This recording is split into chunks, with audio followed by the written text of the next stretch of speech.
Children Bible Study po sa likod to be facilitated po ng ating mga teachers. So maaari na lamang po na papuntahin po natin sila doon ages 4 to 10. Ayan, and sa oras po ito, hindi na po natin patatagalin pa. Ayan, palakpakan po natin ang Lord sa buhay po ng ating masibag na manggagawa mula sa General Trias. Hallelujah, palakpakan po natin ang Lord sa buhay po ni Sister Vicky Caplan. Hallelujah!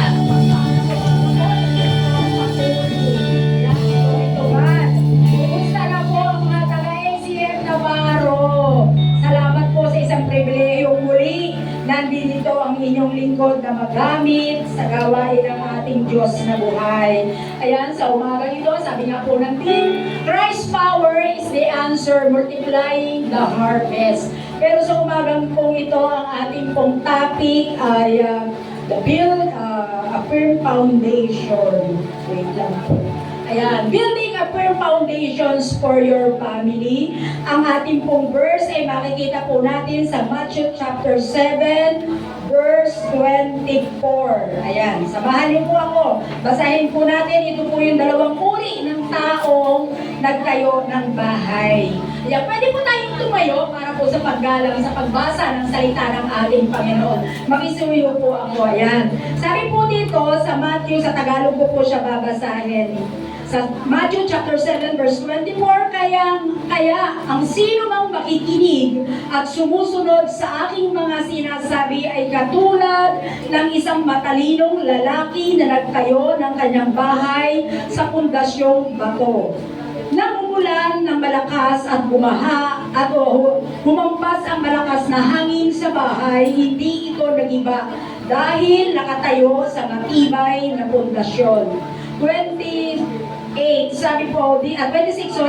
ngunit ang sinumang nakikinig sa aking mga sinasabi pero hindi naman ito sinusunod ay parang walang isip na nagtayo ng kanyang bahay sa buhangin.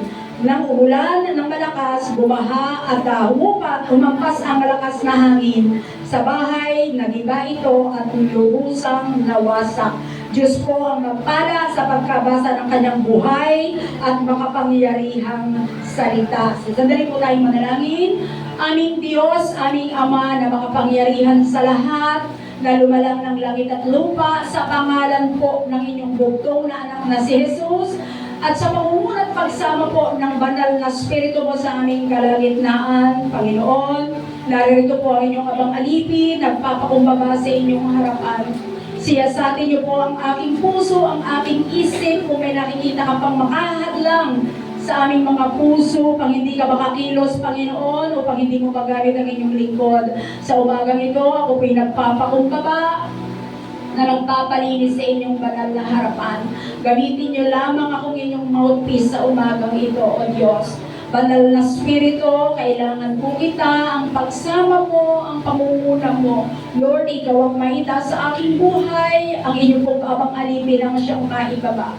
Panginoon, ikaw po ang malayang kumilos, banal na Espiritu, sa umagang ito sa buhay po ng bawat isa, sapagkat ikaw po ang tunay na tagapagturo. Lord, ang kapangyarihan ng salita mo na lalabas sa aking mga labi, lakipan niyo po ito, Panginoon, upang maranasan namin ang pagkilos mo, ang pangungusap mo sa pamamagitan po ng inyong mga salita na aming pagsasalu-saluhan. Maraming salamat po, tago niyo po ako sa likuran at sa aking buhay, maging sa aming kalagitnaan, wala po ibang maitaas at maparangalan kung hindi ang dakilang pangalan mo lamang po, Panginoong Jesus. Lord, ikaw po ang mag-take full control ng mga oras na ito at yung nais at kalooban mo lamang, Panginoon, ang aming maranasan. Salamat po, O Diyos, sa iyong papuri, sa iyong pasasalamat, sa iyong karangalan at kalulatian. Ito po ang aking panalangin na may pasasalamat at pananampalataya. Ito po ang aking hinihiling sa makapangyarihang pangalan ng Panginoong Jesus.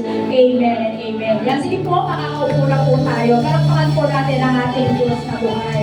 Ayan, sabi nga po dyan, building a firm foundations for your family. Ibig sabihin po, kailangan po magtayo tayo ng matibay na pundasyon ng ating bawat pamilya na ating kinabibilangan sa umagang ito. Sa ating mga buhay, kailangan po natin yung matibay. Sabi nga, hindi basta-basta mabubuwag, katulad po nung binasa po natin, di ba? na sabi nga may dalawang lalaki na nagtayo ng bahay sa batuhan. Siyempre po ang pipiliin natin, yung matibay, yung sa bato natin itatayo yung pundasyon. Kailangan po, sabi nga sa isang building, lagi ko po itong naririnig ko kay Pastor June, ayan, kasi po siya isang architect by profession, na pag daw po nagtayo ng building, kailangan yung ilalim, yung pinakapundasyon matibay, hindi matitinag. Ganun din po sa ating pamilya. Kailangan po yung pagkatatag o yung pagkagawa matibay, nakasandig, nakasentro sa ating mga pananampalataya, sa ating Panginoon. Sabi nga, nakaangkla sa nais at kalooban ng ating Panginoon, yung ating binuo o tinatag na pamilya, nakasentro ang ating Panginoon. Ayan. Sabi nga po sa verse na ito, sabi po, kung parang sa ating mga buhay, kung narinig natin yung mga panuntunan ng ating Panginoon para po sa ating mga pamilya, kailangan po i-apply. Kasi kailangan daw po, hindi po pwedeng sabi nga, narinig mo lang pero wala kang ginawa.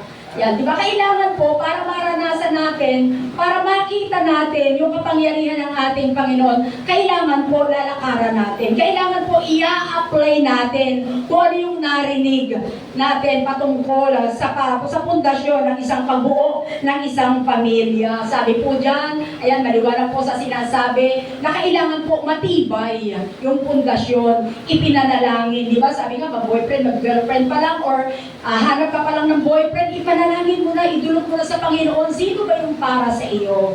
Diyan po nagsisimula ang pagkilos ng Panginoon hanggang sa kayo ay makapag-asawa na ang Panginoon pa rin ang maging sentro. At maging pag nakabuo na kayo, may mga anak na Panginoon pa rin. Ituturo nyo pa rin yung inyong mga natutunan, yung inyong belief, yung inyong paniniwala sa inyong mga pamilya para lalong the more tumatag, lumalim yung relationship, yung pagmamahalan, yung harmony sa pamilya pag ang Diyos po ang sentro, naroon po ang maayos na pagsasamahan, ang maayos na pagtutulungan. Ayan, sumunod po, sabi nga po dyan, to build your family is a firm foundation, you must reject society idea concerning family and accept God's principle. Written in His Word. Ayan, yung sabi ko nga po kanina, pag narinig natin yung principle ng ating Panginoon, ano po ba yun? Sa ating mga mananampalataya, ang kasal ay sacred o banal, sacred ang kasal sa atin. Pero minsan sa society o sa sanlibutan, ang kasal minsan isang kontrata lang.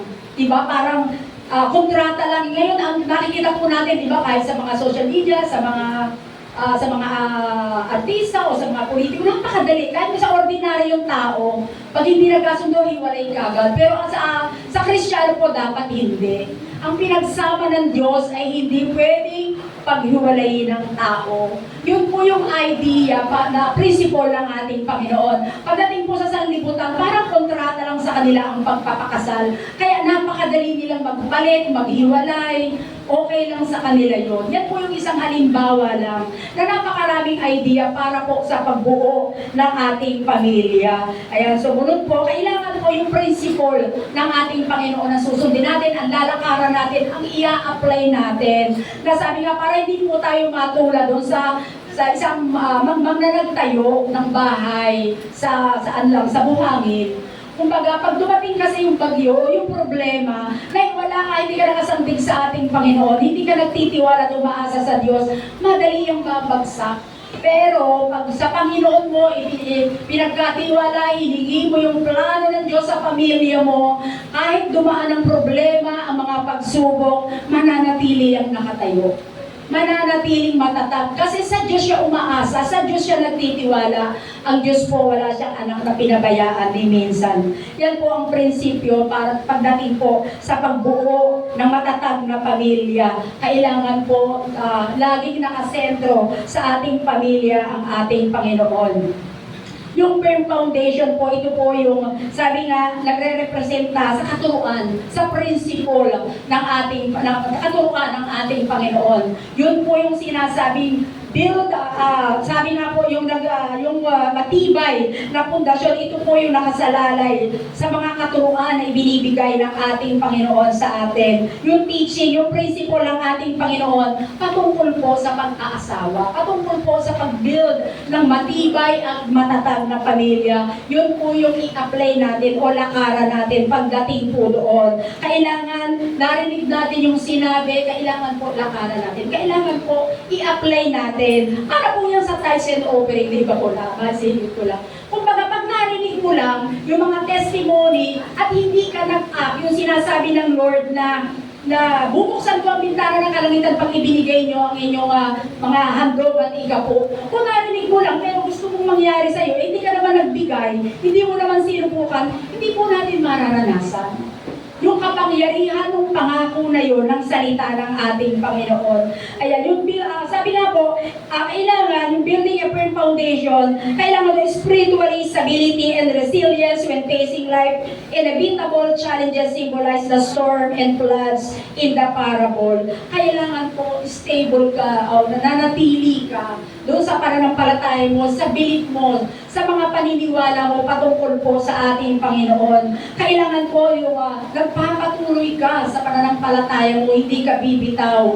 Dumating man ang bagyo, dumating man ang problema, mananatili kang matatag. At saka sabi nga po, yung commitment mo sa paglilingkod at pagsunod sa ating Panginoon, isa po yan sa nakapagpapanatag ng sa ating pamilya. Yan, yung patuloy ka nakakarinig, nakikita yung mga testimony ng ating mga kapwa-pamilya, makikita mo, maia-apply mo, makikita nyo po yung sarili nyo sa lugar, sa ganong kaparaanan. Kung nakita nyo nangyari sa kanila, yun yung ginawa nila, yung prinsipyo ng ating Panginoon, nilakaran nila, yung nais at kalooban ng ating Panginoon, nagiging matatag. Pwede po natin yung iyan. Kaya nga minsan diba may mga testimony, may mga naririnig tayo na nagtutungkol sa pamilya. Yan, pwede po natin yan. Nakakapagpataas po ng antas ng ating pananampalataya, ng mga relationship, yung mga ganong bagay. Nakakatulong po yan sa atin, yung mga testimony na yan. Ayan, sabi nga po, ang sumunod po, sabi po dito, no one can successfully in any relationship, including marriage and family, without realizing the plan that God has for those relationships. Why? Because God is a God of purpose. He is a God of plan, a God of design, a God of objectivity. Totoo naman po yan. Binigay sa atin yung isang pamilya. Walang isang relationship na magtatagumpay na wala ang ating Panginoon. Pag sa sarili mo lang plano, sa sarili mo lang lakas, kahit gaano pa kaganda yung kasal mo na yan, pag hindi ang ating Panginoon ang naging sentro niyan, ang plano ng Lord, ang purpose ng Lord dyan sa pagsasama niyo yan, na uuwi lang po sa wala. Kasi marami na po tayong nakita. Pag nakita, even sa mga celebrity, makikita po natin yan, napakaganda, milyon ang ginagastos. Pero after ilang years lang, wala. Kasi bakit po? Sa sarili lang nilang kagustuhan nila, kumbaga, yung kanilang pamilya, sa sarili lang nilang karunungan, sa sarili nilang abilidad, sa kakayanan lang nila, wala ang di nila kasama ang ating Panginoong Hesus. Wala pong magtatagumpay na pamilya pag hindi mo pinagkatiwala yan sa ating Diyos na buhay. Kaya kailangan po, sabi nga po, para yung purpose ng Lord, yung plano niya, yung i-design niyang pamilya para sa inyo, kailangan po lagi nating hinihingi yan sa ating Diyos na buhay. Lagi nating idinudulog, magkakasamang nananalangin ng isang pamilya, magkasamang lumalakad sa kalooban at plano ng ating Panginoon, magkasamang sumasamba, iisang pananampalataya ang nilalakaran. At marami po tayong makikita na ganyan. Ayan, sabi nga po, sumunod na slide po, sabi po dyan, seek God together as a family in prayer. Ayan, sabi ko nga po, kailangan po natin yan, sabi po sa Timothy, 2 Timothy chapter 1 verse 7, in cooperating, sabi nga po, the seeking God together, power, love, and sound mind. Sabi po dito sa verse ng NIV, for God has not given us a spirit of fear, but a power, love, and self-discipline. Ito pong verse na ito ay sabi nga, God's presence in our lives empower us to overcome fear with strength, love, and clear mind. Yan po yung sinasabi na yung kapangyarihan ng pag-ibig ng ating Panginoon, na overcome natin yung takot, kung dumadating man tayo sa mga pagsubok, sa mga problema, hindi tayo binigyan ng Lord ng pagbaba ng takot. Ang ibinigay niya sa atin to yung tapang na magpatuloy. Kasi bakit po? Meron tayong pananampalataya. Yung panalangin natin, pag lumapit tayo sa Panginoon, naiiba po ang pakiramdam. Kung may takot ka man, naharapin yung problema, pag ibinigay po natin yan sa ating Diyos. Diba sabi ng Lord Matthew 11:28, "Come all ye weary and heavy laden, and I will give you rest."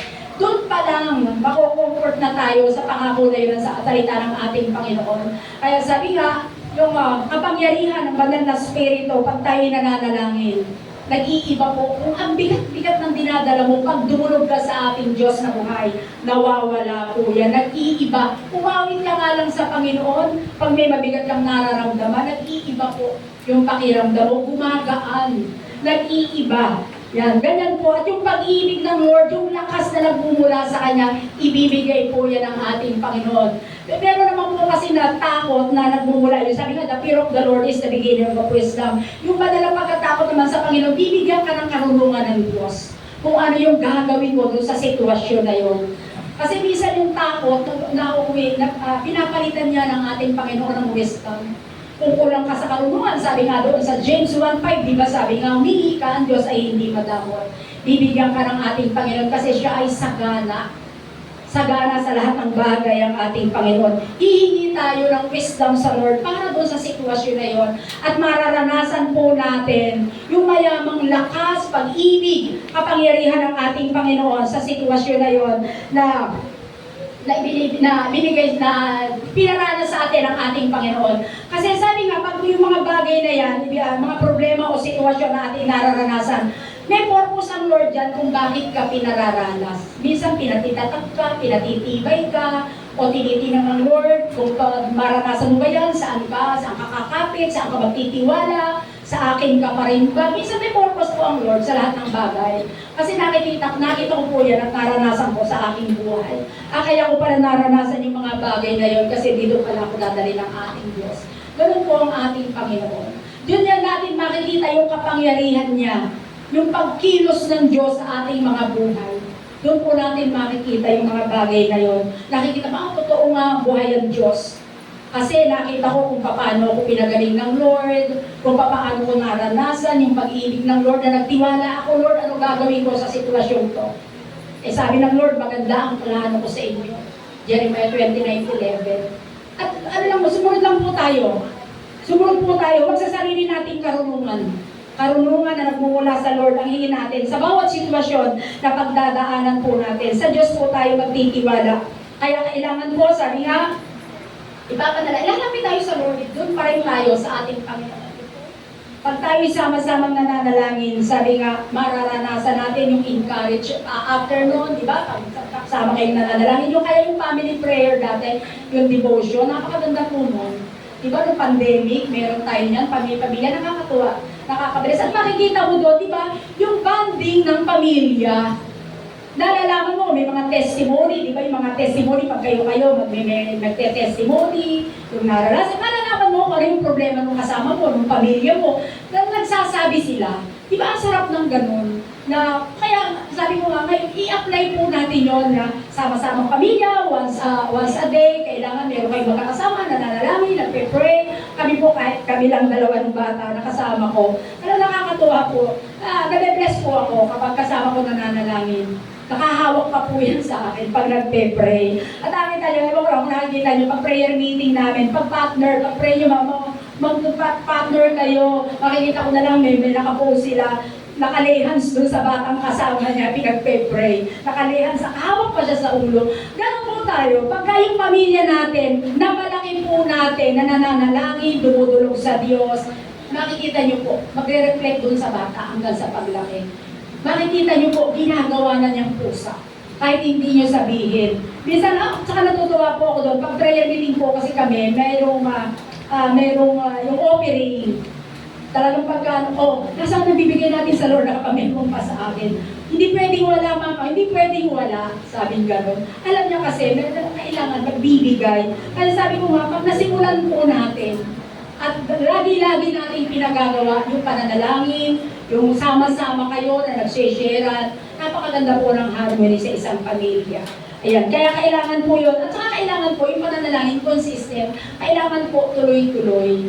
Tuloy-tuloy. At sabi nga, pag nagawa ko 7 times o ilang times siya, magiging habit na po natin yung sama-samang nananalangin sa buhay ng bawat isa. Makikita niyo po yan. At saka hindi lang kailangan tanongin yung bata, kung ano-ano, o yung mga pamilya natin, kung sana silang nag-share, kung ano yung kailangan ipanalangin sa kanila. Siyempre lang, o ano bang prayer item mo, malalaman nyo kung ano yung sitwasyon niya, kung ano yung nasa puso niya. Kaya napakasarap po yan, na mag-build tayo sa ating pamilya ng spiritual foundation and create loving, supportive home environment.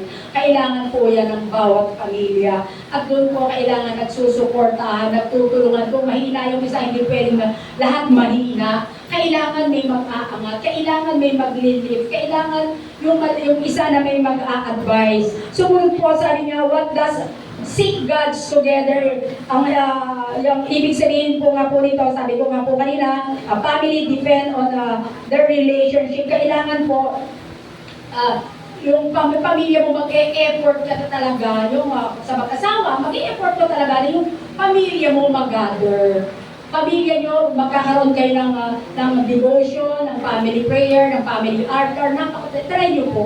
Ewan ko lang kung tinutuloy-tuloy nyo, kasi ako tinutuloy-tuloy ko yung family altar na binibigay ni Pastora Tess, na pinopost niya yon, yung mga ano na yun. At napakasarap po na i-apply, na practicing po natin, napakasarap po. Nakakatuwa, makikita nyo kahit bata, natatandaan niya na yung oras na yun, kailangan mag-pray kayo, kailangan magbabasa kayo ng Word of God. Kahit hindi po niya naiintindihan yan, naaalala po niya yan. Kaya salamat po sa Diyos. Ayan. Sumunod po, sabi nga po, sa number 2, act on what God says in His Word. Katulad na kanina, sabi nga doon sa binasa natin sa Matthew, di ba? Kung narinig mo lang at hindi mo in-apply, well, hindi po natin mararanasan. Pero sabi nga po sa Mark 11:22, ang sabi po dito sa verse ng NIV, have faith in God or believe in God. This verse is part of larger passage where Jesus curses a fig tree and teaches in the disciples about the power of prayer. Ayan, trusting God's promises. Kailan magtiwala po tayo sa pangako ng ating Panginoon? Kasi sa Diyos po, bakit? Walang bagay na mahirap na hindi niya magagawa para sa ating buhay, sa ating pamilya. Walang bagay na hindi magagawa ng ating Panginoon. Sabi nga po dyan, babasahin ko po dito sa Tagalog ng verse ng aking Bible, sa Mark chapter 11, verse 22. Sabi po dito, Matthew chapter 11, verse 22. Sabi po sa verse ng aking Bible, 22, sabi po dito, sinabi ni Jesus sa kanila, sumampalataya kayo sa Diyos. 23, sinabi ko sa inyo ang totoo. Kung may pananampalataya kayo, maaari ninyong sabihin sa bundok na ito, lumipat ka sa dagat, at kung hindi kayo nag-aalinlangan, kung hindi sumasampalatayang mangyayari ito, at mangyayari nga ang sinasabi ninyo. Makapangyarihan po ang salita ng ating Panginoon. Kailangan po ka maniwala ka, manampalataya ka, hindi naman po yan literal. Doon sa sitwasyon natin na pinagdadaanan natin. Ako sa totoo lang, sabi ko nga po sa inyo, hindi ko alam kung paano ko makakaalis. Pero iba po talaga, pag sa Diyos mo pinagkatiwala. Iba yung kaparaanan ng Diyos sa kaparaanan natin. Kasi sabi ko nga, tayo po, may limitasyon ang kaalaman natin, ang kakayanan natin, ang karunungan natin. Pero ang Lord po hindi, unlimited po yan. Iba, ang kaparaanan ko, iba, humiwalay na lang ako basta, ganyan. Pero hindi po yun ang ways ng Lord. Proseso po talaga, hindi po ako tumigil ng pananalangin sa ating Panginoon. At nakita ko na lang po, nakalabas ako doon sa isang sitwasyon na talagang napakahirap, para akong nakakulong. Para po ako nakakulong, may bantay ka. Pero hindi po yun ang nais ng ating Panginoon. Dahil alam ko sa puso ko mali ang makisama sa hindi ko asawa. Hindi, kahit po kinasal kami, hindi ko na po siya asawa kasi nga po may kasal na una. Nagkataon nga lang po na pinakasalan ako. Kaya yun po, yung maling relationship ko na yun, kasi bakit po? Nagkagano, nung pinag-aaralan ko nga po ito, sabi ko kasi, gusto ko lang. Hindi ko iniisa, Lord. Na Lord, ito po ba talaga ang taong para sa akin? Gusto ko lang. Gusto ko siya. Minahal ko siya. Hindi siya mananampalataya. Pero sumasama siya. Yun po yung minsan yung pagkakamali. Consequences yung dinanas ko.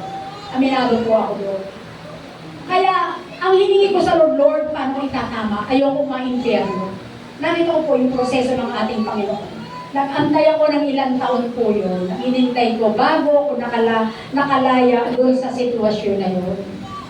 Kaya pagka po pinahawakan natin, pinanampalataya natin, Lord, maganda yung plano mo para sa amin. Nananampalataya ako, naniniwala ako. Huwag po yung sa sarili nating gawa, gusto. Kung sa sarili ko lang, kung sinabi ko agad sa pamilya ko, hindi ko pinanalangin, siguro po wala ako dito, maaaring yung tatay ko nakaano pa yan, nakagawa ng hindi maganda doon sa taong pinakasalan ko. Totoo po yan. Kasi hindi pa po Kristiyano ang tatay ko noon. Meron din po akong pinsan sa NBI. Sabi ko, sige, hanapin natin, sino yan? Ganun po agad sila. Pero nung naging Kristiyano po ako, pinagkatiwala ko sa Lord, yung proseso ng Panginoon ang inintay ko, sa biyaya at habag po ng Lord, maayos akong nakaalis sa ganong relasyon. Na nakaalis po ako nang walang naging problema sa biyaya at habag ng Lord. Nakabalik ako, nakuha ko yung mga gamit ko. Kasi bakit po? Kasama ko ang ating Panginoon. Pinagkatiwala ko sa Kanya. At ito po yung plano at purpose ng Lord. Bakit ako pinaranas ng ganong sitwasyon? Nagtiwala ako, nanampalataya ako, kaya pala ako dinala sa Cavite, gagamitin ako ng ating Panginoon. Ganun po ang Diyos sa mga bagay na pinagbinibigay at sitwasyon na pinagdaraanan natin sa ating pamilya. May purpose po yan ng Panginoon. May layunin siya. After that, victory po ang ibibigay sa atin ng ating Panginoon. Blessing po yan after. Kaya, sabi nga po, yung pagtitiwala natin, mabuhay tayo sa ating pananampalataya, sa ating paniniwala. I-align natin sa panalangin at hingin natin ang kalooban ng Diyos sa ating mga buhay, sa ating mga pamilya. Laging kalooban ng Diyos ang hihingin po natin. Kasi pag yung gusto natin, mali eh. Mali po. Kasi ang gusto ko lang talaga noon, sabi ko, gusto ko lang talaga makapag-asawa, magkaanak. Hindi pala yun ang plano ng Lord. Hindi pala doon na nakadesign. Hindi po pala doon nakadesign. Kaya masarap sa pakiramdam na pag binabalikan mo, victory. Kaya kahit wala na siyang maituturo, pero may purpose ang Lord. Yung nilalakaran mo ngayon, ito pala. At salamat sa Diyos, hindi ako mai-impierno. Kasi yun po ako takot. Na sabi ko, sayang yung kaligtasan, sayang yung ginawa ng Diyos sa krus ng Kalbaryo. Ayan, sabi nga po dyan, remember that faith is a fact and faith is an act. Kailangan po talaga, may action tayong gagawin, hindi lang natin narinig. Di ba sabi kanina, yung dalawa sumunod, sa bato sila, yung pananampalataya nila, sa bato sila nagtanim ng bahay, yung isang hangal. Saan po? Yung dumating lang ang bagyo na was out, nawala, nagiba. Pero pag sinunod natin yung prinsipyo ng ating Panginoon sa ating pamilya, magiging matatag po yun. Sabi nga, if you truly have faith in God's Word, you will not only receive this Word as being a true Word from God, but you will also take it deep in your spirit until you do what God has commanded you to do. At nung last ko, natatanda ko nga yung Philippians 4:6 na binigay sa akin ng Lord. Sabi ko, Panginoon, ginipa ko na po kasi saan ko kukuha ng financial? Problema ko po yun kasi nawalan ako ng trabaho, wala na nagbibigay sa akin ng pera. Pero mabuti po ang Diyos. Sabi ko, huwag kang mabalisa sa anumang bagay. Sa halip, hingin mo sa panalangin na may pananampalataya at ang di malirik na kapayapaan ng Diyos at humihingat sa iyong puso at isipan. Di ba? Nakaka-comfort yun po yung binigay sa akin ng ating Panginoon sa magdamag kong pag-iyak sa Diyos. Kasi nga po namumroblema ko pero hindi mo pala dapat problemahin.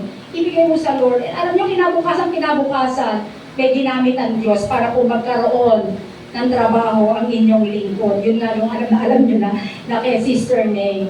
Di ba po, paghawakan natin yung kalooban, yung pangako na sinasabi ng ating Panginoon, ayaan natin yung process ng Lord. Kung may mga pinagdaraanan tayo, may sitwasyon tayo na nahihirapan, hayaan po natin, ipagkatiwala natin sa Lord, yung proseso niyang mangyari. Panghawakan, manampalataya po tayo at magtiwala sa gagawin po ng ating Diyos sa ating mga buhay. Kaya sabi nga, our family need to be in total unity to most effectively battle the enemy. Sabi po sa Matthew 12:25, sabi po dito sa verse ng aking NIV verse, sabi po, every kingdom divided against itself will be ruined, and every city or household divided against itself will not stand. Diba po, walang pagkakasundo talaga, pagkakaisa, talaga kung mawawasak ang pamilya, masisira ang pamilya. Kailangan po nagkakaisa, nagkakatulungan, hindi magdi kahit saan naman po pag may division, hindi po yan magtatagumpay, hindi po magiging matatag yung yung isang pamilya na may kanya-kanya, o hindi isa yung paniniwala.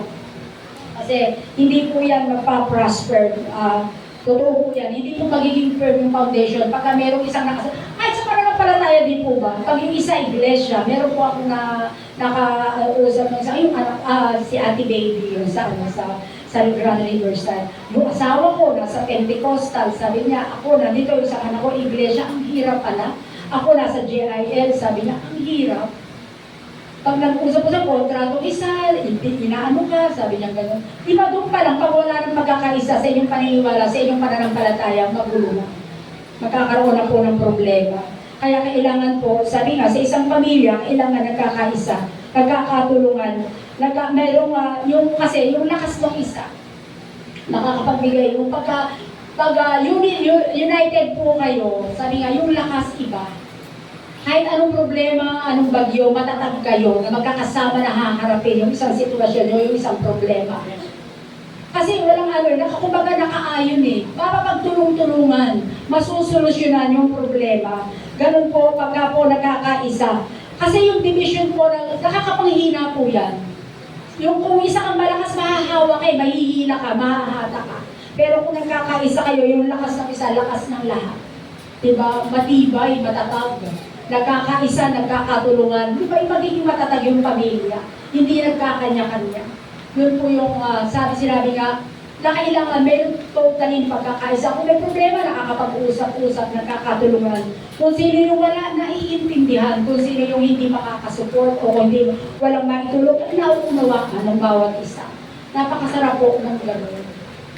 Na yung prinsipyo ng Lord, na i-apply natin, nawawala, na madaling, sabi nga, kasi yung kaaway, ano yun internal conflict written in well-being of the family. Minsan, trek-trekken yan talaga. Ang kaaway, sabi nga, ang kaaway naman, minsan, ang kaaway natin talaga, yung ating kaisipan, yung mga, minsan, nasa loob din ng pamilya, nagiging kaaway, nakakapangin, nawawala na kumbaga nagkakasiraan, nagkakawatak-watak. Sa halip na ipagtanggol yung minsan siya pa yun. Di ba minsan mayroong ganyan siya pa yung magiging cause ng problema. Nakapagpapabigat pa sa halip na makatulong. At sabi nga yung mananatili tayo, naranasan namin yan kahit sa church po, nangyayari yan. Di ba yung dinanas sa aming problema. Nanatili kami. Kung sino yung isa-isang inalis ng Lord. Nanatili po kami. Kasi ang sabi namin, ang Lord ang pinaglilingkuran namin. Hindi namin naisipan. Nanatili kaming nananalangin, nagwa-warfare doon sa lugar na iyon. Yun po yung naging sandata namin sa kaaway. At nakita po namin talaga, isa-isang inalis ng Lord. Yung mga taong hindran sa paglago at pag-usad ng gawain ng ating Panginoon. Sa pamilya din po ganun. Wala po kaming ginawa kundi manalangin at nakita na lang po namin na wala na silang isa-isa. Hindi naman po namin gusto, pero nangyari po kasi yun yung purpose ng Lord. Kung paano magpatuloy, lumago, lumalim. Kasi po nakakapanghina yung gano'n, pag merong gano'n sa isang pamilya. Na sa halip na makatulong, suportahan, nawala, at ang nagiging kasiraan pa. Kaya napakaganda po sa isang pamilya para tumatag, lumalim, hindi magkaiwala yung total unity sa buong pamilya. Napakasarap po nun. At sabi nga, to achieve a total unity in family, need communicate effectively. Yung communication po talaga napakahalaga, napakakailangan po natin yan. Para kung dumaraan ka sa isang problema, sa isang conflict, maayos. Kung maayos yung communication ninyo, maayos yung yung problema, ma-solve. Yung problema na kailangan resolbahin. Di po ba? Pero kung wala kayong maayos na communication, hindi po yan magiging maayos. Baka sabihin sa'yo, kailangan mo, kung may kailangan ka, may problema kayo, kaya mo lang ako kailangan. Minsan ganun po, nangyayari po yan. Totoo po yan. Nangyayari po yan sa isang pamilya. Pero pag may pagkakaisa kayo, maayos ang communication nyo, nagkukumustahan kahit nasa malayo, naaalala, di ba? Nagnatanong, nakukumusta. Pag meron ko pong hiningi dyan, hindi po mahirap. Kung meron kang hihingi ng advice dyan, hindi po mahirap. Nandyan po ang suporta. Totoo po yan. Sumunod po, sabi nga, huwag daw tayong titigil. Sabi ko, never stop fighting the enemy for our family. Totoo po yan. Huwag tayong titigil na sa paglaban, sa kaaway, para sirain ang ating pamilya. Kailangan po mismo yung mag-asawang matatag. Alam natin, sabi po sa Nehemiah chapter 4 verse 14, after I looked things over, I stood up and said to the nobles, the officials, and the rest of the people, don't be afraid of them. Remember the Lord who is great and awesome, and fight for your families, your son and your daughters, your wives and your home. Di ba napakaganda ng pangako na to ng ating Panginoon? Nandiyan ang Diyos para po sa ating battle. Sabi nga ng Lord, be still, the vengeance is mine. Huwag kang matakot, ang Lord ang lalaban para sa iyo. Yan po yung mga pangako nung dumaan kami sa problema na pinakahawakan namin. Manatili lang tayo na nagkakaisa sa ating Diyos, may ginagawa ang ating Panginoon. At makikita mo ang kapangyarihan ng Lord na gumagawa sa ating mga buhay. Manatili lang po tayo sa ating paniniwala, sa ating pananampalataya. At makikita niyo po ang pagkilos ng ating Panginoon sa ating mga buhay. Yan. Lagi po natin na sabi nga, maharap natin yung takot natin. Sabi, facing fear with faith. Harapin natin yung takot na yan na may pananampalataya sa ating Panginoon. Napakaganda po ng pangako ng ating Diyos. Sabi niya, in all spiritual warfare, perseverance is the key. Don't stop fighting. Yung magpatuloy ka lang, huwag kang magpapatinag. Pangalan pa lang ng ating Panginoon in Jesus' name. Napaka-powerful na po para dun sa sitwasyon na yun. Ako sa akin kasi yung dami kong naranasan, pero nanatili po ako sa ating Diyos na buhay. Kasi po nga ang katwiran ko po, ang Diyos ang pinaglilingkuran ko. Ang Diyos ang nagpapala sa akin. Ang Diyos na nagbigay ng buhay, ng lakas ng meron sa akin. Hindi ko kayang tumalikod. Pinarigil ko po talaga yan sa kaaway. Hindi ko kayang tumalikod sa pananampalatayang meron ako sa paniniwala ko sa isang Diyos na buhay na naranasan ko ang kanyang kapangyarihan sa aking buhay. Kasi napakahirap kung mag-testify o magturo kung hindi mo naranasan ang kapangyarihan ng ating Diyos sa aking buhay. Naranasan ko po ang healing. Naranasan kong iayos, ilabas ng Diyos sa isang napakahirap na sitwasyon. At sa pamamagitan po ng paglaban natin sa patuloy na pakikipaglaban natin sa kaaway, napoproteksyonan po ng bawat isa ang ating pamilya. Nandoon po, di ba, pag nananalangin tayo, Lord, cover them tightly with the most precious blood. Nandoon yung pagsama, pag-ibig. Lagi po natin sa bawat araw, kailangan sa bawat araw makikipag-warfare tayo para sa ating pamilya. Para hindi mapasok ng kaaway. Para hindi makaisa ang kaaway sa ating pamilya. At kailangan po yung continuous effort natin sa ating pamilya. Hindi po, sabi nga, kasi pag ano-ano ka lang, hayahay, sabi nga, nakakapasok ang kaaway, nakakasingit, minsan na-entertain pa natin. Pero pagka continuous yung ating pag-warfare, yung ating pakikipaglaban sa ating Panginoon, hindi po yan mapapasok ng kaaway. Mapasok man ang kaaway, kayang-kaya po nating harapin ng may pananampalataya. At lagi po nating aalalahanin ang ating Panginoon. Lagi nating i-acknowledge yung presence ng Lord sa ating pamilya. Yung guidance niya, yung pagtitiwala niya, yung kapangyarihan ng ating Panginoon. Ayan, lagi po nating ibinibigay sa ating Panginoon.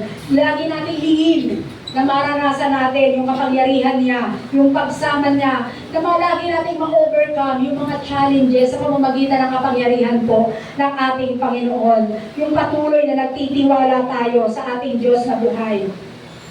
Sabi nga, taking action is not enough to simply pray for protection. One must also take action to defend the family, where it is setting a boundaries, addressing conflict, or seeking help when needed. Di ba? Kailangan natin talaga ang ating Diyos sa ating pamilya. Kailangan may ginagawa. Sabi ko nga sa inyo, continuous natin ipinagkakatiwala. Nandun yung tapang, yung determination natin para po patuloy yung courage and determination to stand up against the enemy and protect one's family. This may involve making difficult choices, facing opposition, and persevering through trials. Yan, madali po natin mapagtatagumpayan. Nandun yung tapang natin na harapin, na sagupain, dahil alam natin, backup natin, kasama natin ang ating Panginoon sa bawat sitwasyon na ating pinagdaraanan at ating nilalakaran sa ating sitwasyon. Napakasarap po, kasi nung naging Kristiyano po yung tatay ko, nakakatuwa. Anak, kahit malayo kayo, nananalangin ako. Alam ko nananalangin din kayo. Yun po yung mag-uugnay sa atin na yung panalangin. Yung panalangin, pinapanalangin mo siya kahit malayo o kumustahin mo. Yung communication po talaga, napakakailangan natin sa bawat pamilya natin. Sabi nga po, to build your family on a firm foundation, you must reject wala pala yun. Ayan, sumunod po. Sabi nga po dyan, parents, teach your child to trust in the midst of trial. Kailangan po na ituturo natin sa ating mga anak o sa inyong mga anak na magtiwala sa ating Diyos na buhay pag dumaraan tayo sa gitna ng mga pagsubok, sa gitna ng alalahanin, para hindi po maapektuhan yung bata, para hindi niya ma-adapt o hindi siya maapektuhan ng sitwasyon o ng problema.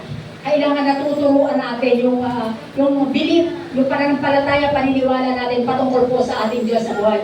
Sabi po dyan, it is much easier to teach a child to trust in a loving God when all is well.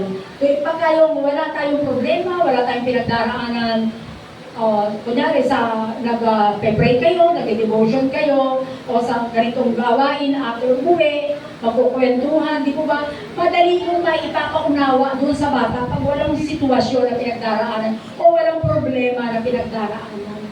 Madali maunawaan ng bata, madali niyong ma-adapt, ma-absorb yung sitwasyon, yung sinasabi mo, yung ipinapaunawa mo patungkol sa ating Diyos na buhay.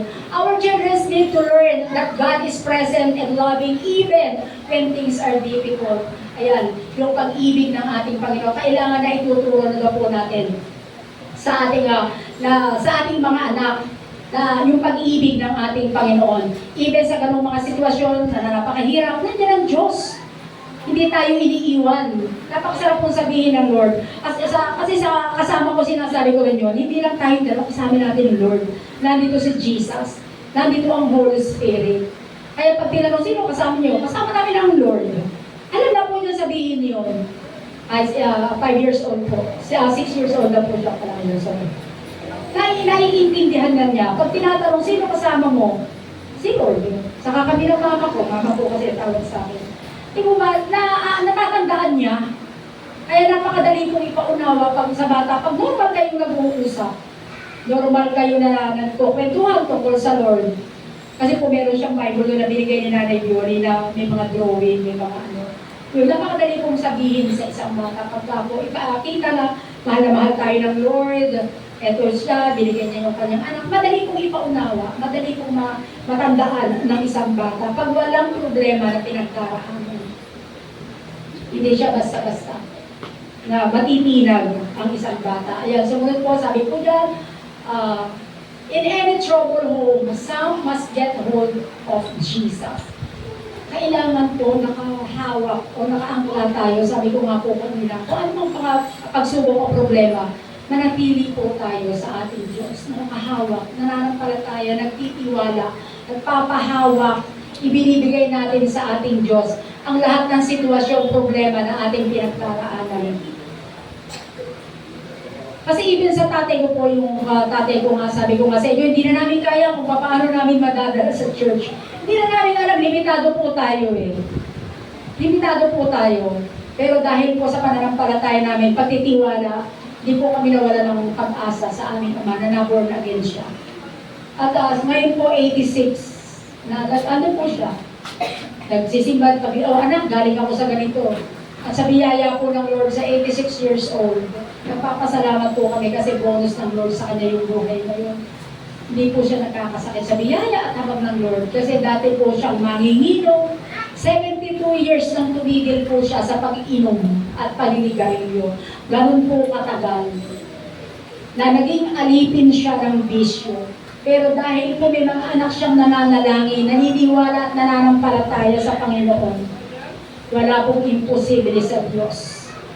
Sabi ko nga po sa inyo, 37 pesos o 35 pesos na pagbili ng sigarilyo ang ginamit ng Lord para siya sumurrender. Ganun po ang Panginoon. Kahit maliit na bagay, gagamitin po niya para sa ikabubuti ng kanyang mga anak. Dumaan ang offering, hindi po ako magsasawang i-testimony kasi kapangyarihan po yun ng Lord. Dumaan po ang offering, sabi niya, Lord, pambili ko ito ng sigarilyo eh. Hindi po siya kasi malalim. Yung mga anak ko naman po, sagot na ako doon sa ibibigay nila. Ganun po yung prinsipyo niya. Pero hindi po siya tinigilan ng banal na spirito ng ating Panginoon. Pag-uwi po niya sa bahay, hindi siya pinatulog.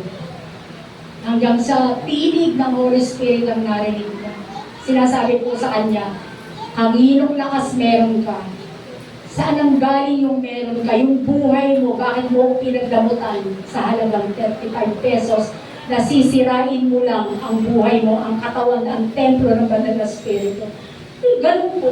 Yun lang po ang kanya. Hindi po wala pong nangyari doon sa suhol namin o sa mga ginagawa namin. Pero dahil po sa pananampalataya, hindi po kami tumigil sa pagtitiwala at pananalangin. Yun po ang ginamit ng Diyos para sa Kanya. Para totally lumuhod at isurrender yung Kanyang 72 years na paninigarilyo at pag-inom.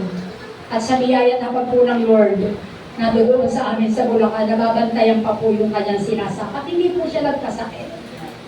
Nagkaroon lang po siya nitong nagdaan na pero okay naman po. Hindi yung sakit na talaga po na-confine. Kasi po, bakit? Ang Lord ang kumilo sa kanyang buhay. Ang Lord ang humipo. At yun po yung purpose ng ating Panginoon. Sabi nga niya, ako nga anak ang don't watch ko araw-araw. Grabe, sabi nga namin, araw-araw. Sabi niya, pupunta ako doon sa simbahan namin, doon ako nananalangin, magkakasama kami. O di po ba? Napakasarap po. Na, sabi nga, nananatiling sa pamilya natin, hindi bumibitaw sa ating Diyos, sa ating pananampalataya, sa ating pagkakilala, sa ating Diyos sa buhay. Sumunod po, ano pa po sabi, sumunod na slide po, sabi nga, receive the family unity anointing, sabi po dyan, pray for the action of the Holy Spirit that will cause family lives to be totally turned around in an incredible breakthrough move of the Holy Spirit. Ayan, yung anointing ng ating Panginoon. Di ba pag nananalangin, lagi natin hihingin sa Lord. Lagi lang ako nagpe-pray sa Lord. Lagi lang ako nagpupuri, lagi kong hinihingi yan sa ating Panginoon. Kasi kung wala ang pagsama, ang anointing ng Panginoon, wala po kabilog, wala pong mangyayari. Kaya kailangan po natin yan. Tanggapin natin yung anointing ng ating Panginoon, ang pagkakaisa sa ating pamilya. Huwag ma-divide, nagtutulungan, yung communication, yung panalangin sa bawat isa, yung pagtutulungan, pag-unawa, yung kapakumbabaan, kailangan po yan sa isang pamilya. Yung pag-unawa, lalo na't mananampalataya tayo, unawain po natin yung nangangailangan ng pag-unawa.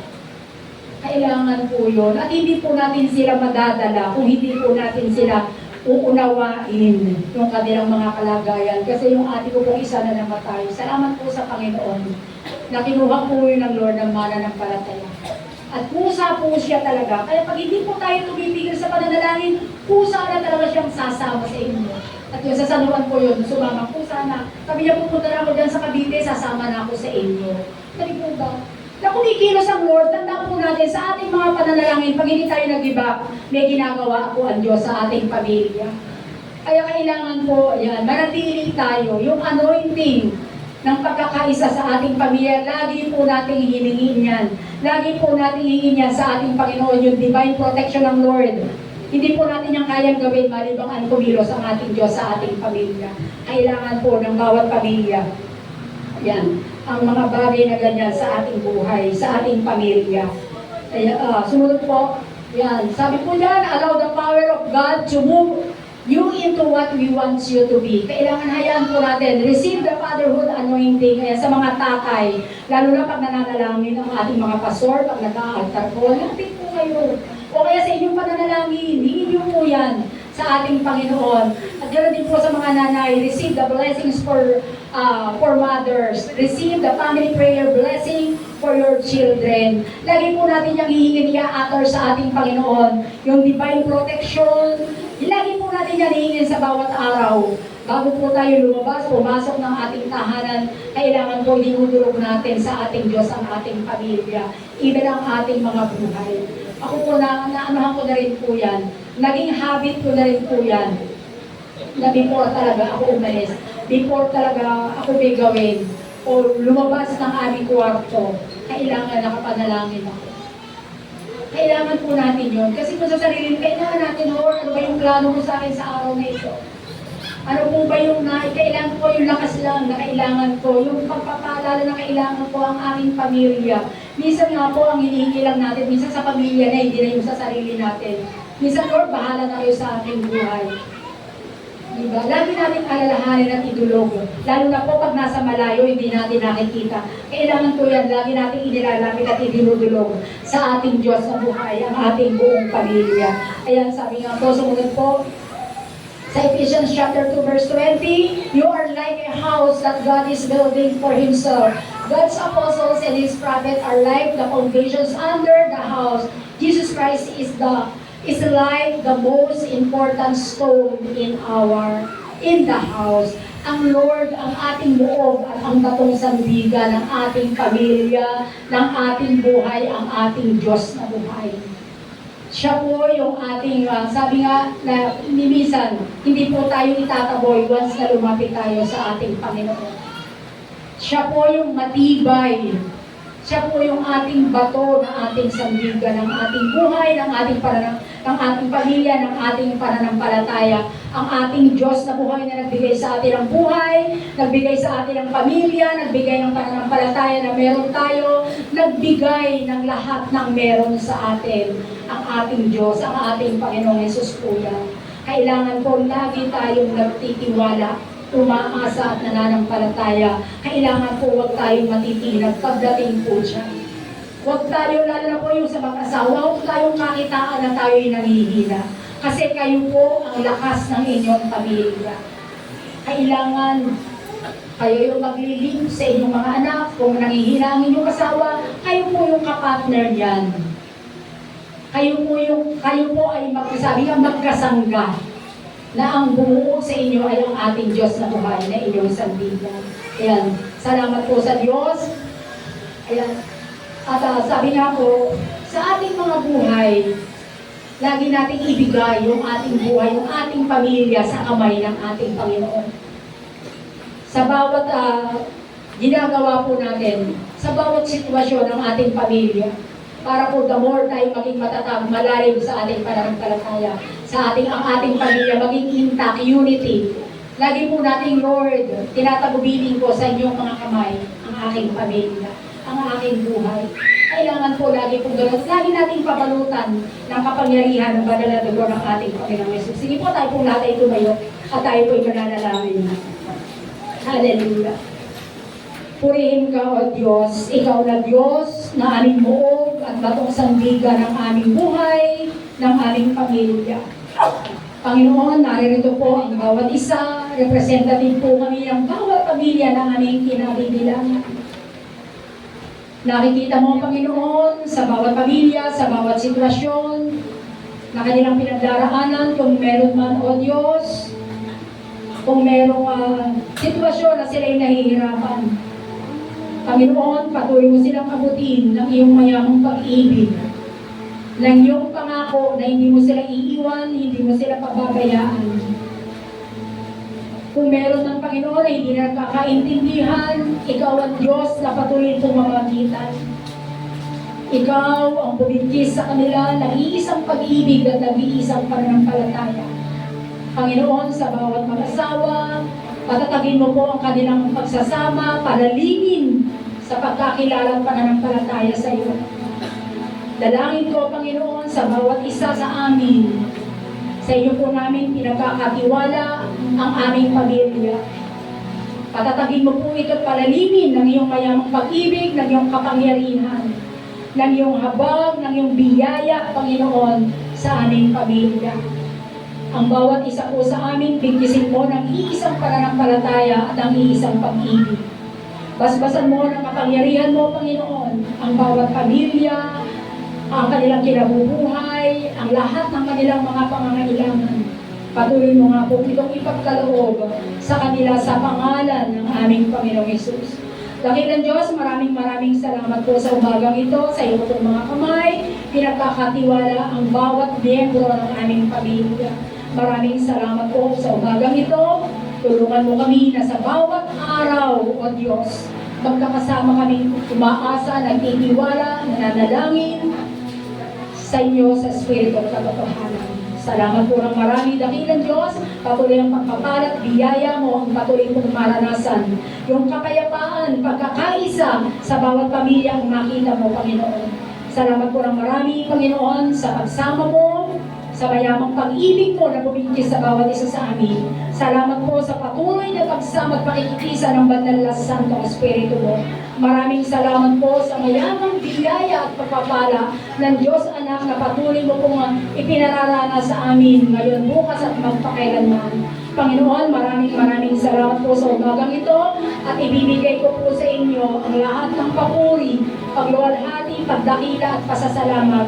Sa iyo, Panginoon, ang lahat ng ito. Ito po ang aking samot panalangin at inihiling sa makapangyarihang pangalan ng aming Panginoong Yesus. Amen, amen. God bless us.